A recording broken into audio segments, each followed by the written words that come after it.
Hello everyone, this is a basic tutorial on how to modify a Flysky Fs i6x to USB-C, as we can see here. Now, main reasons to modify it is because of this terrible connector, the trainer port, or technically the mini DIN 4-pin, as we can see right there. And two reasons to do this is because of the usability, and the vast majority of cables now are USB-C, which makes it very easy to use with any random connector rather than just this random wire. And also because the connector is straight up terrible. Now, as we can see, you have to put in this plastic piece into there rather than plugging a random USB-C cable both ways. So, I'll show you my connector. This is the one I've removed now. I mentioned I've already done this mod now, but I'm going to show you how to do it anyway. I'll try and line these. And as you can see, it doesn't even go in fully. So that's why I've had to do this myself. Thankfully it does work now. So I'll show you how to do this. Alright, turn this around. And it's unscrew. Right, and there are screws. Should be 4 there, and that's basically it. Now, mine's already broken because it drops mine, but there will be just a couple clips there. What you're going to do is pull this off, make sure you pull this off around.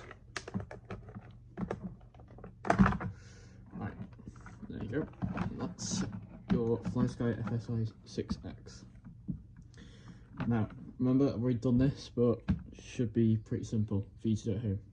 Now, I've had to glue this in because I did a terrible job mounting this, but very simply, you're going to start by unplugging this connector right there, the flashy orange. Yep. Should look like that. You can undo this if you want, may as well. Right, and then you've just got the back plate. Batteries are still in there, probably should have removed them before, but it'll be fine. Now, you're going to have this connector here mounted down there on like this. It should look something like that there. Anyway, so first thing you're going to do is get your soldering iron, and you're going to touch it on these pads, trying to remove the solder as much as you possibly can. It'd be good if you have a copper strip, I think it's called, so you can remove the solder, or you can just use brute force, push it through with the soldering iron, and then if you have any clippers around, just clip off the ends like that, and it should just be off, and you'll end up with something that looks like this.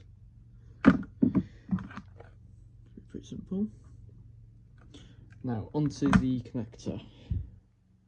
Now, I'm going to list an eBay thing with this and the wires already connected. But very simply, we've got a voltage pin, which we're not going to use because it doesn't require power. We've got the data pins, which is the main thing, and the ground pin, which we'll have to solder on just for it to work. Now on here, you have 4 pins, just like this or any normal USB cable, about USB 2.0. And very simply, it's the exact same, so we're going to basically hijack it. The same pins are on here, so I'll put up a diagram there. Very simply, it will sit on the diagram, and what we're going to do is solder to those pins. Now the outer ones are always ground, because that was what's on this metal connector. That's what surrounds it. It's always ground. So that's the white cable. Then you've got your blue pin, which is the D plus pin, I think. Oh no, D negative pin, sorry. And the yellow pin is the D plus. So blue is D negative, yellow is D plus. That will wire straight in to the, there it is. You'll wire straight into these pins, So yellow on the D plus pin, blue on the D negative pin, and then a white or a black, preferably, on the G pin. So for my turbo nails. Then once you've sorted them, you're going to glue this, preferably straight to that first. Then you're going to turn this over, press it onto there. I'll show you how I'm going to glue gun it on. Glue guns on you. And there you go, it should look something like that. Hopefully that dries out really quick. And then it should be simple as re-putting it together. So let's begin. Right, so colourful pin, which has got 6 pins, we're going to connect to that port, and then this is the power plug, which we're going to connect to that. Right, so make sure you put this in correctly, by the way. So there's a bit more plastic on the top of it than on the bottom, which you should be able to see. It's the same there. So the pins are lower.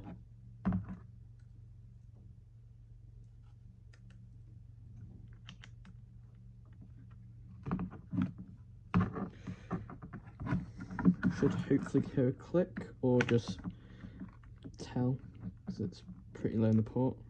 No, I think that's in. Should just slide in, hopefully.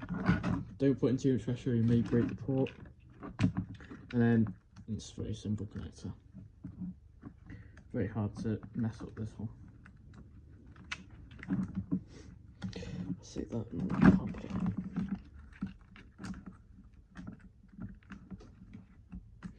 There you are. So it should look something like that. Back to before. Oh, speaking of which, forgot to mention. You will have a couple of screws that you have to undo here when you do that. But obviously you don't need them anymore, so just have them in your kit. Do keep these screws.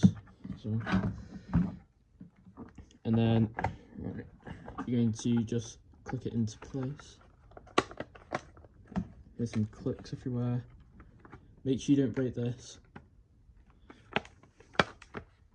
So click everything around it and then just very carefully press this into place.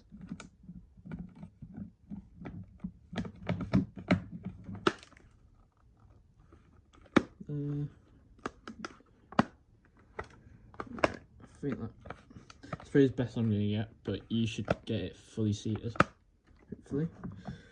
And you're just going to start screwing back in.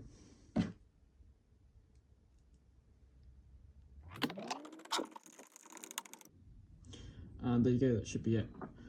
I forgot to mention, but obviously you do need to glue this in. Yeah, it should fit in perfectly.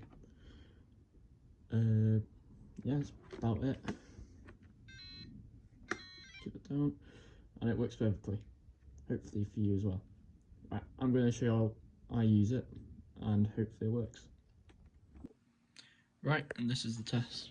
So, I've got my controller here, plugged in with a USB-C connector. Right, and I'm just going to fly some fins, prove that it works. Given my skill is pretty terrible, I'm one-handed as well. So I thought it's going to be the same. Right, let's see. Throttle works.